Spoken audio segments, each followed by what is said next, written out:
MMA fans all around the world to another episode of the Oddass podcast. I'm your host, Jason. This is your other host, Taylor. And man, we've got a lot to get into, man. Some good stuff, some not so good stuff, man. So, Taylor, why don't you tell us a little about it, man? Yeah, so we talked to our boy AJ Fry today. We had a nice 15-minute long discussion with him. We talked about all kind of stuff, and unfortunately, it did not get recorded. We had a little technical difficulty with our recording, and so we're gonna do that again Thursday. Run it back, and we got it all figured out now. But he was a super cool guy, man. We talked about all kind of stuff. Dude, that was a really solid dude. Yeah, he was super nice. I'd have hung out with him anytime, man. He was nice as hell. Aliens, pickup trucks, all kinds of fighting. I mean, this dude was very fun to talk to, so we can't wait to get him on next week. Yep. Dude. Yep. Well, look, man, we really apologize for that. We're learning, though. We're going to figure this thing out. We will prevail over this and come back stronger next week. And, man, we'll have another good time. We'll just have AJ. He'll be the first guest twice. Yeah. Hey, what do they say? Shit happens. Shit does happen. It's the first thing I said. Said it. You know? Well, hell yeah, man. We'll get into these recaps, dude. Let's dive right into it. Rinya Nakamura. I don't even know if you say it like that, but it sounds cool. Versus Nathan Fletcher. Dude, I thought Nathan Fletcher was going to get this done. I thought Rinya was a very one-dimensional fighter, and he shocked the hell out of me, dude. Yeah, Rinya Nakamura did not come to play. No. He came to take his foot and insert it into Nathan Fletcher's liver. Right here. So that's how that went down. And Nathan Fletcher is still nursing his liver to this day. They're going to have to surgically remove his foot from his liver. Yeah. That's what's going to happen. They've been working on it. But yeah, needless to say, he spanked that ass. Yeah, real good. Nathan Fletcher definitely had the skills to do what needed to be done to win that fight. But Rinya Nakamura just didn't give him a shot. I mean, it lasted a whole minute and 2 seconds. Jeez, man. And, I felt bad for Nathan, too, because... Dude, he didn't even have time to get in the fight, and hey, that's what happens, dude. Rinya Nakamura is a problem. For sure. Holy shit. And also, we glossed over the fact that you fucked me up. Just about got every one of these calls right this week. Yeah, you fucked me up this week. So, needless to say, it's 12-13 now, and he's still winning, but I'm creeping up. By a slim margin. I'm creeping up on my tippy toes. You know what I mean? So, we're going to get there, even if we have to creep up. I got another shot next week, man. I'm going to do all that I can to make sure that doesn't happen. I'd be interested in finding out what that is, what you can do. Well, it's not going to be this week because, unfortunately, we have the same picks. Yeah, we'll get into that. But, yeah, this week is a little special because they kind of stacked the cards in a strange way to where it's obvious who's going to win that thing. It'd be a miracle if the other person won. Anyway, Danny Silva, Kevin Vallejos. That's how they said it on the broadcast. I thought it was Vallejos. That's how they said it. I don't know, man. It spells Vallejos. Vallejos sounds nice, but yeah. I guess it's Vallejos. And that's just what it is. And, it's not my fault. It's not your fault. Kevin Vallejos. That's the guy's name. Well, and he took the O. Yeah, he did. The W. Put the O in Vallejos. Yeah, that's right. Sure did. But yeah, he took the decision and beat Danny Silva. Danny Silva looked really good in that fight, though. I was very surprised. The first couple rounds I was watching, I was like, oh, shit. I think our guy's not going to do good in this. And then someone posted on the little Twitter X side handle on the thing and said Kevin Vallejos up 2. And I was like, They were 1-1. Interesting. Right? That's what I thought. I thought Danny Silva definitely took it with the takedown. Yeah. On the first round. And it was pretty even until the last 15 seconds. And even then it was still even. But he took him down. But it was unanimous, apparently. I don't know. Maybe we were watching different fights than they were. Who knows?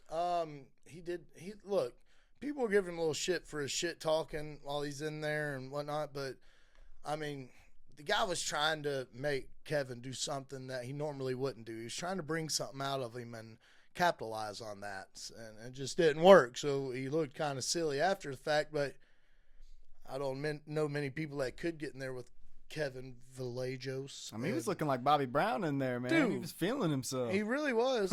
He was talking a lot of smack, too. Well, up next, Neil Magny came back and shocked the world, beating Zaleski dos Santos, man. That underguard paid off. Oh, my God, dude. Yeah. That was insane. I really enjoyed seeing him get a win, though. I ain't gonna lie, man. I liked Neil Magny. Like, I've liked him his whole career. As a matter of fact, and my brother can attest to this, when Nate Diaz was in the UFC, I was like, dude, I wish they'd make a Nate versus Neil Magny. Like, on paper, it's just a fun fight that, you know, maybe the audience wouldn't see until it happened. But, dude, oh, my God, dude. Yeah, Neil Magny got another KO. Yeah, that was sick, man. I was so happy to see him do that because Neil Magny's a dog, man. He's been doing this for a long time. And, I mean, so has Dos Santos. He's got a lot of fights on his record. But, man, Neil Magny's my guy. I was happy to see him get the win, even though I picked Zaleski dos Santos. You know, I was happy to see Neil Magny jump back like that. And that's what he's going to keep doing, man. I mean, Zaleski dos Santos, he's got a lot of experience, if not the same amount of experience that Magny's got. And Neil Magny shut him down, man. And that's what he does. That's right. Yeah. Carol Rosa versus Nora Cornell. It was pronounced Nora Cornell. Cornell. Sure was. Cornell liked the game. Yeah. Well, my judgment was not on point on this one. Nora Cornell got her ass whooped. Yeah. Yes, she did. Carol Rosa put her foot up Nora Cornell's cornel. That's exactly what happened. That's why. That's how Dr. Seuss would say it. Well, I'll tell you what. It wasn't the most fun fight. I don't really even have much to say about it. As a matter of fact, if these guys aren't going to come and whoop an ass like they're getting paid to do, I don't want to talk about it. Right, and I got to say, I thought this card was going to be a little lackluster. You know, I was excited about it because there was some exciting fights on it, but at the same time, when I hear a wrestling card, I think of people laying on top of each other and waiting for the fight to be over. So I wasn't super pumped to see that it was going to be a grappling heavy card, but it very well surprised me, and it was not that much of a grappling heavy card. No, it was a good card. Hella knockouts. Yeah. So props to you guys for picking these fights. But yeah, Jason took that one home from me, and so he got his little point right there. Yep. I'll give it to you. Up next, we got Elvis Brenner versus Esteban Ribovics, and that was a freaking firecracker of a fight. Dude, that was an insane fight. Hell intense. Yeah. Yeah, Elvis Brenner with the jabs, Esteban with the Ribovic shit, the spinning shit, yeah. the head kicks, the 6-piece combos. Holy crap, dude. And every time you thought Brenner was in trouble, he'd come right back. Dude, yeah, Brenner was like the Terminator in there, bro. There was no let up in him. And as I was telling you earlier, man, it was like Esteban Ribovics was just kind of playing with him, like acting like he was, tired or something, and then would just come alive, dude. Just fire off with a extremely fun fight to watch. 6-piece combo, dude. It was sick. Yeah. I love to see that guy do some striking, man. Well, it was a fun fight. I don't think they should. Listen, he's not in the rankings. You know, I don't think they should really punish a guy like that. I'm sick and tired of seeing fighters come in and lose a fight, but give it a fun fight and get punished for it. Like, he's a fighter. What do you want him to do? He's only got a 50% chance to win, technically speaking, at the most basic of stats, you know. When a fighter comes in there and loses because he's not fighting, or when he just doesn't look like he belongs in there, by all means, cut him. Or whatever you want to do, but I mean, I don't think they should do anything of the sort with Elvis Brenner. I'd watch that guy fight again 10 more times. Oh yeah, he's a beast, bro. Yeah. He's got nowhere to go but up. On to the next, Matus Rebecki versus Chris Duncan. Man, Chris come through, man. That was a bloody fight. Man, it sure was. I thought it was gonna be a knockout because that dude was Rebecki, or as they kept saying in the fights, Rumbeski. That's crazy to me. Look at that spelling. Yeah. But, man, he was just walking towards him, and he was a bloody pulp mess, man. I mean, so I thought Chris Duncan was going to get it done early. And he just kept walking towards him. He's a tough son of a bitch. The eye swole. Yeah. Oh, yeah. And then got busted. And it looked so painful.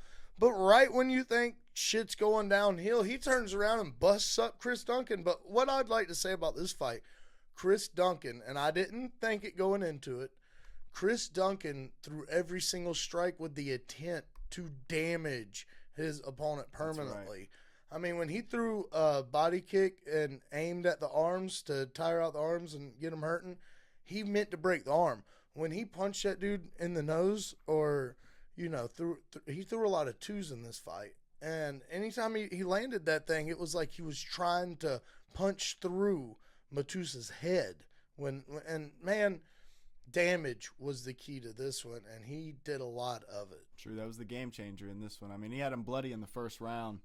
And again, Rimbeski was fighting a good fight, man. He was doing all the right things. He had all the right tools. But, man, Chris Duncan was just a dog. Man. He was putting it on him. It's a great fight to watch. Yeah, it was. Tatsuro Taira took on Hyun-Sung Park. Dude come in on late notice. He gave it his best shot. I didn't think Taira was going to drop him twice in the first round. That's one thing I didn't think would happen. He hasn't consistently been doing things like that. And Hyun-Sung is the kind of the guy that you would have thought would have got the drops in the first round, But Tatsuro did it. And then what did he do? He took the back. What did I say he's going to take it flipping back and go for a choke, even though it was a face crank and not a choke. He was a dirty little pit bull in that fight. He was, man. Yeah, dude. I love watching Taira fight. And what else did he do? He did that Sean O'Malley dribble. Oh, yeah, dude. He barely did. It was like a... Yeah, a little diet one. He did it, though. I mean, I guess technically he did, in fact, do this. But, yeah, we both called that one. It's 17-1 now for Tatsuro Taira. Man, that was just a beautiful fight. I loved that. Yeah, it was... I mean, Park did what he could. I don't think they should knock him, man. I think they did what he could. He showed up. He gave it his best, and sometimes you got to wear it, man. He'll go from that learning and practice those positions, and he'll put himself in better places in the future. I fully believe that. Oh, me too, for sure. I mean, this was a short notice fight, and I mean, he did very well in it. As you can see, he was actually hanging with him in the striking, but I don't think it just went far enough for him to do anything. No. That face crank, dude, that's brutal. Yeah. Have you ever got your face cranked by like an uncle or something? Yeah, I'm sure I have. Yeah, dude, it does not feel good. It's not fun. Not feel good. It's not fun. Mm-mm. That's been a popular thing lately. People have been breaking people's jaws and teeth and all kind of stuff with face cranks. That's I mean, if some it nasty works, business, bro. It is some nasty business. Some nasty business. Mm-hmm. Man, well, right here's where we would have had a fantastic interview with a really solid dude named AJ Fry, but unfortunately we don't. So we're going to talk about some other shit. But first, a word from our sponsors. And now, a shout out to this week's sponsor. Someone near and dear to you sadly passed? Need to bury them but don't have the cash? Well, fear death no more. At Francis Fertilizer and Botanical Burial, they will turn your loved ones into money and then mulch, just like they always would have wanted. Franz Ferdinand and his spectacular team of superb soul scientists and coroners specialize in turning your suspended subconsciousness into a tree or a beautiful flower. Coffins and cremations are so outdated in last year, so give Fran Fertilizer and Botanical Burial a call today if you or a loved one would like to be paid for your biological leftovers after you leave this experience. Locally located in Sumter, South Carolina, and family operated, we appreciate Franz for all he's done for us here at the Oddass podcast. Now, back to this week's episode.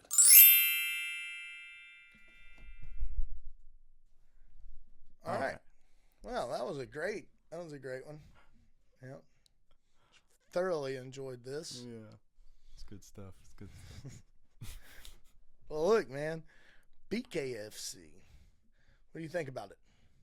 I think it's very exciting. I love the prospect of it, this part of it that's so different from the UFC, where it's a totally different fighting style. I mean, you're trying to cut a guy, and you're trying not to hurt yourself as much as you're hurting him in the process. 100%. So it's very clinched up and just getting in tight and so I mean, it's as exciting as UFC. It's more bloody, I'd say, because it's almost guaranteed blood in BKFC. You know what I mean? UFC could go either way. Dude could submit him in 5 seconds.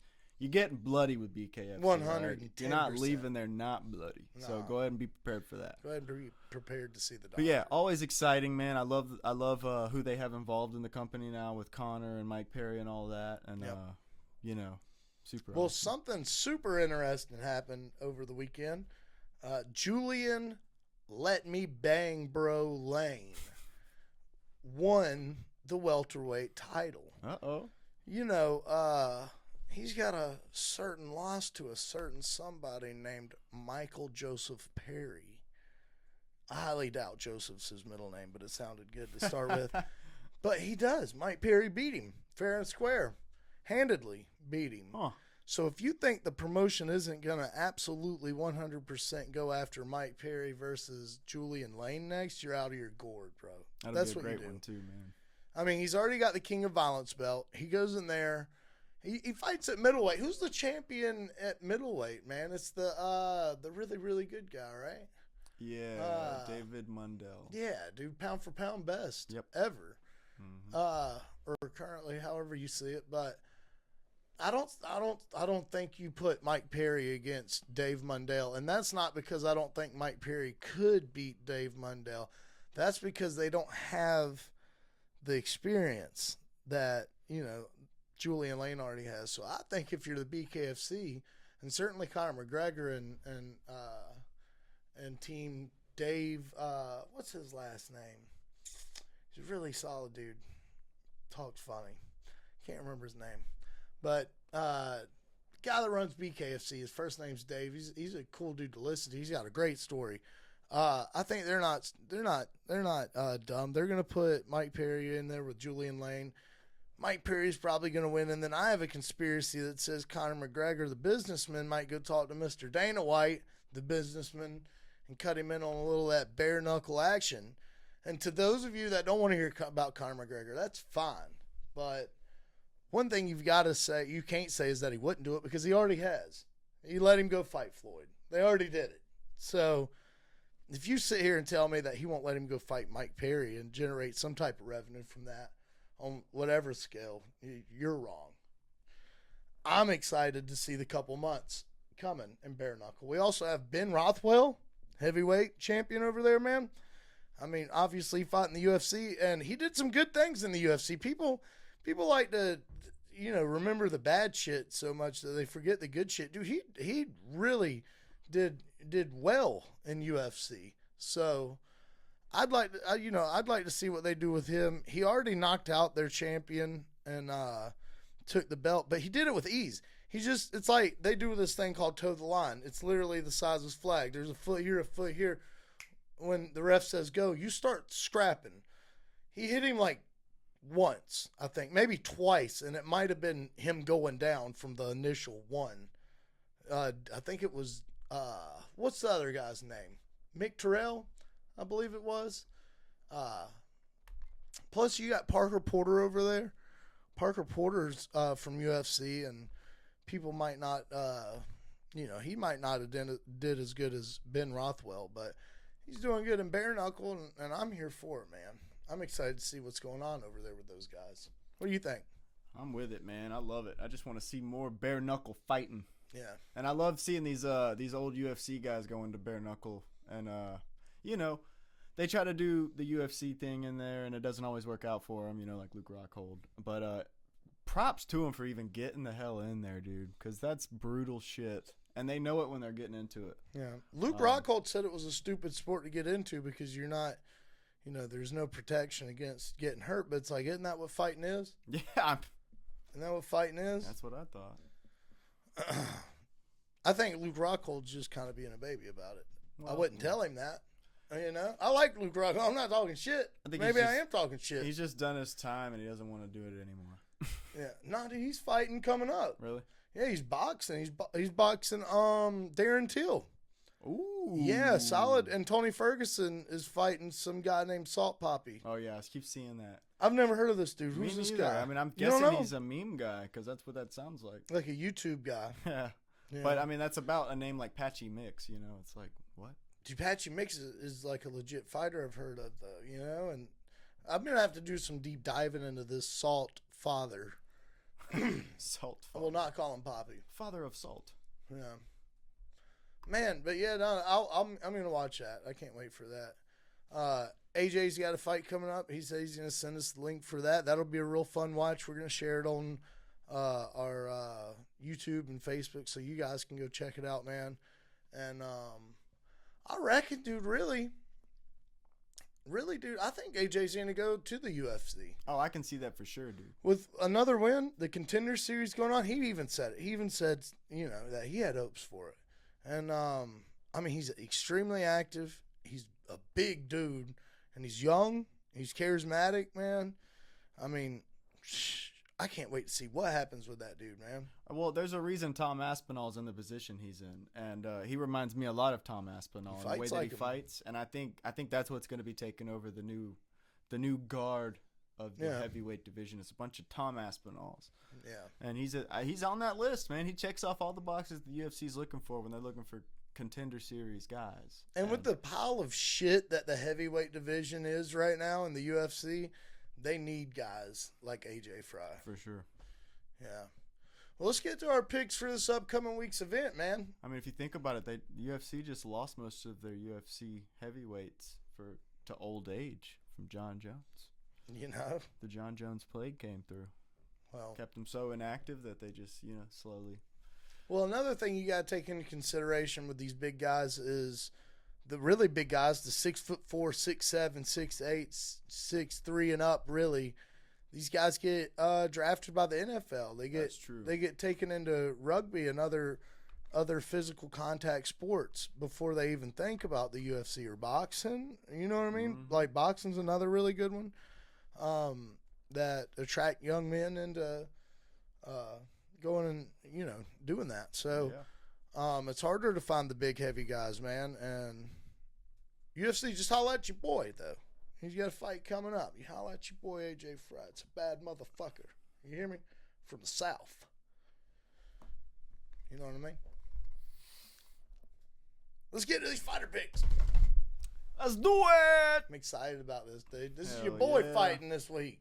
This is your boy. Bro, he's one of my favorite fighters. Has been since he came to the UFC. Something about him, man. I like the guy. He reminds me of people we grew up with. Yeah, Mr. Fluff. The way he talks, that is, and the way he fights, man. I really like the guy. Yeah. But the fluffy.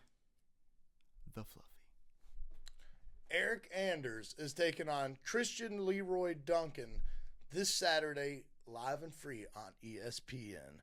They're gonna be back in the Apex. We know. We don't want to be in the fucking Apex either. But guess what? These, once again, people can bitch about it all they want. Maybe it's because it's 2 in a row and it's not the fucking pandemic anymore, so we could move along.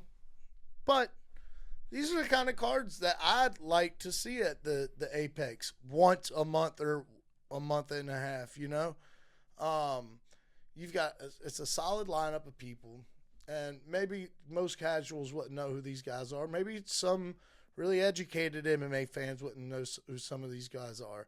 But I promise you, they're going to be sick, and you're going to walk away from it going, damn, that was a stacked card. That's been happening a lot lately. Mm-hmm. You look at the critics, and they're talking about how bad these cards are, and then I'm over here talking about full of shit. How awesome it was. Yeah. So it might look bad on paper, but it always usually beats expectation. Yeah, dude. Well, let's get started with Eric Anders taking on Christian Leroy Duncan. Who do you got, Taylor? CLD, baby. Yeah, CLD. You got to have Christian Leroy Duncan on that one, man. He's coming through in here in the UFC and just walking through motherfuckers. Eric Anders is great. He's got great Muay Thai, great Jiu-Jitsu, great, wrestling. But Christian Leroy Duncan is a force to be reckoned with. Yeah, and you'll see that this Saturday night. Yeah, I like his name. I like the way he fights. I like his bald head. Yeah. Taking Christian Leroy Duncan to beat Mr. Eric Anders. Eric's off of a good win fighting Chris Weidman, I thought that fight was going to be a little better than what it was. I was really impressed with his win, but, you're fighting a guy that really doesn't fight anymore. It's just, dude, it's so hard to watch people kick Chris Weidman in the leg. Yeah. Because I was with you when we watched that leg break, dude, with, can't remember his name, but the guy who broke his leg, and me and you were watching that together, and every time somebody kicks his leg now, I'm like, no, you're going to break it again. Oh, dude, it was the guy that he's no longer with the UFC, man. Yeah, I know. I can't think of his name right now. I actually liked watching him fight every now and again. He beat Anderson Silva. Yep. Can't think of his name. Anyways, well, we're going to take Christian Leroy Duncan, the both of us, To be fair with you guys, I think we're going to take everybody. I think we're going to take the same guys all the way up and down this card. Maybe not. I might have a slick change on this next fight, which would be Andre Feely taking on Christian Rodriguez. Rodriguez is on a tear coming up, or was. I actually don't think he was. I think they both lost to the same dude, actually. I'm wrong about that. Yeah, give me Andre Feely. Give me Andre Feely in that fight. I think they both lost to the same dude, and I'm not going to sit here and say one looked better losing than the other because that's fucking stupid. But if I'm going to pick between two dudes that just lost to the same dude and I don't know who's actually going to win walking in that, I'm taking Andre Feely if he's in that lineup. So give me Andre Feely to win versus Christian Rodriguez. All right, Dan. Well, Christian Rodriguez didn't really look like himself against Melky. I mean, he's usually a dog out there, but he was just very low energy in that last fight. But I'm going for him, man. I'm going to say Christian Rodriguez for this one. I think that dog has been instilled in him. Maybe he was just sick that day. You know, who knows? But I think he's going to get it done against Andre Feely. So that's my vote, and I'm. I think I might even take Feely by submission, dude. He might submit him. He is a dog. Christian Rodriguez is a dog, but I fear that if he, closes that gap too much and gets into a clinch-style situation, you're entering Feely's world, dude. Mm-hmm. His name's not Touchy-Feely for just no damn reason. Right. You clinch up with him, he's going to clinch up with you. You feel me? I feel you. All right. Up next, we got Miles Johns versus John Matsumoto. Oh, I skipped one. That's all right. Hell yeah. Miles Johns versus John Matsumoto. Give me Matsumoto. Give me Matsumoto. You're taking Matsumoto. Matsumoto. Hell yeah. That sounds like a Godzilla guy's name. I'm pretty sure that's a guy from Tekken. Is it? Yeah, the guy with the sword, the alien-looking dude. Hell yeah. Matsumoto. I liked using that dude. Yeah. But yeah, I think Matsumoto's going to get it done. Miles John's a great guy. He's really good wrestler. And he's just a dense son bitch too. But yeah. John Matsumoto, man, he's got mad skills and he's very quick. So I think he's gonna knock him out probably. That's my take. Think he's gonna knock him out? I think he's gonna knock him out. Yeah, I think he's going to too. Or strangle him. Yep. Well, on to the next one. We have Lasman Lucindo versus Angela Hill. Who do you got in this Lucindo. One? Yep, me too. Me 100% too. 100% Lucindo. She's more brutal. That's my only take of this fight. Angela Hill is just, she's great at what she does. I don't want to take away from the woman. I really don't want to take away from Angela Hill. But I just feel like Lasman Lucindo is more brutal.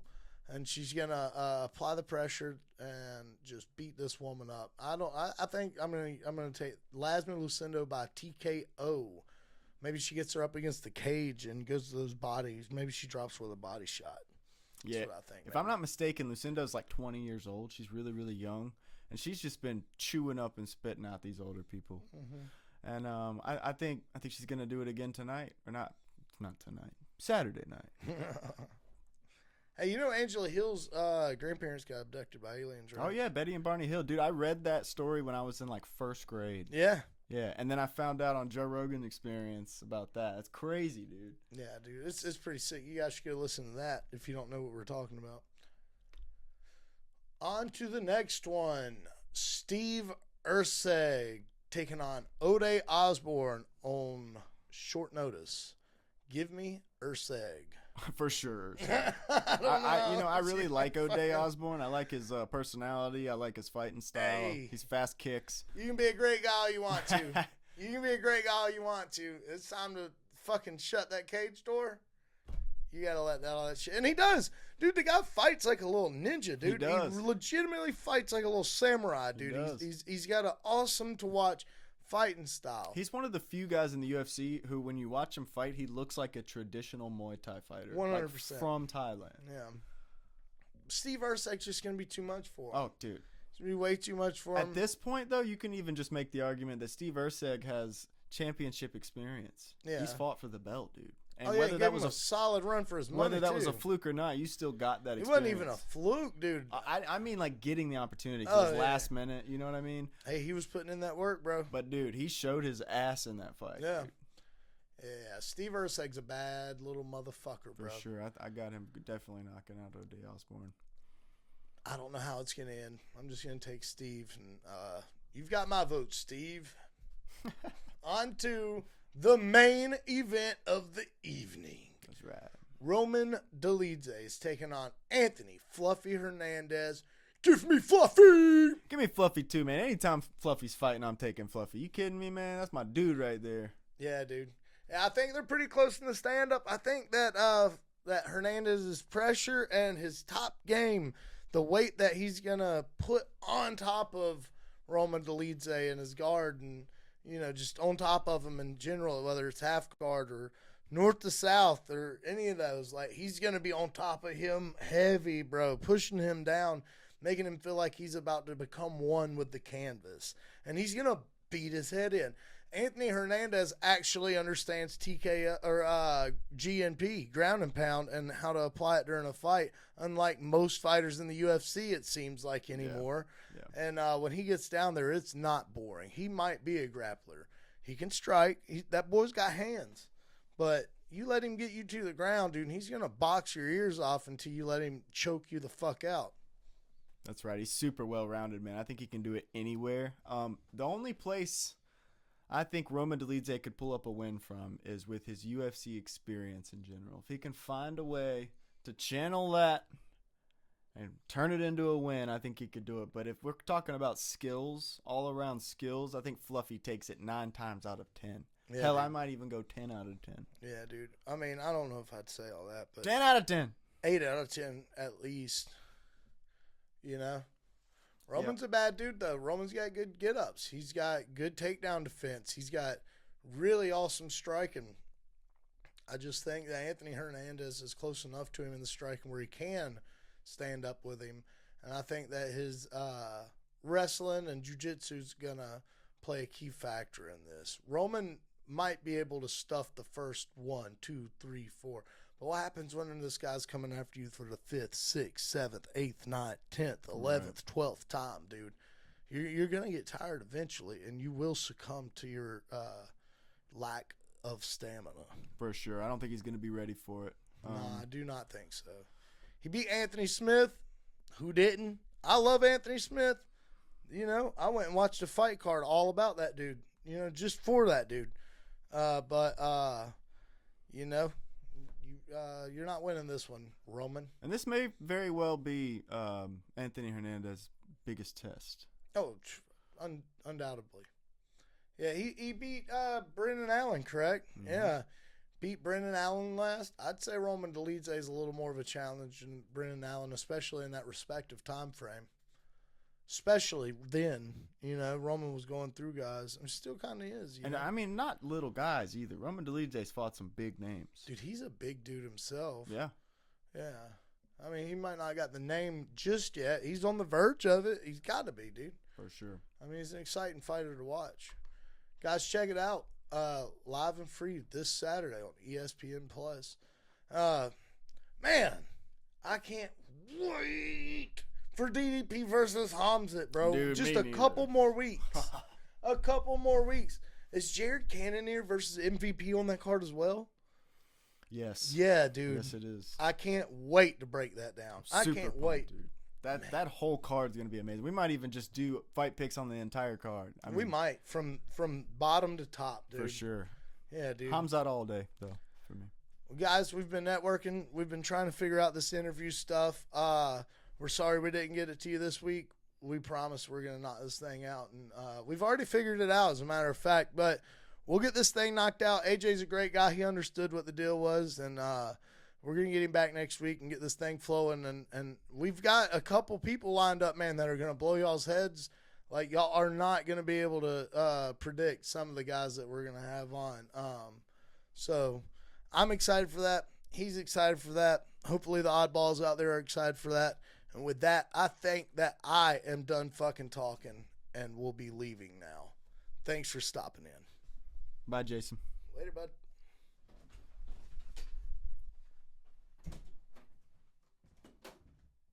All right, well, now that he's gone, we got to talk about something. We got to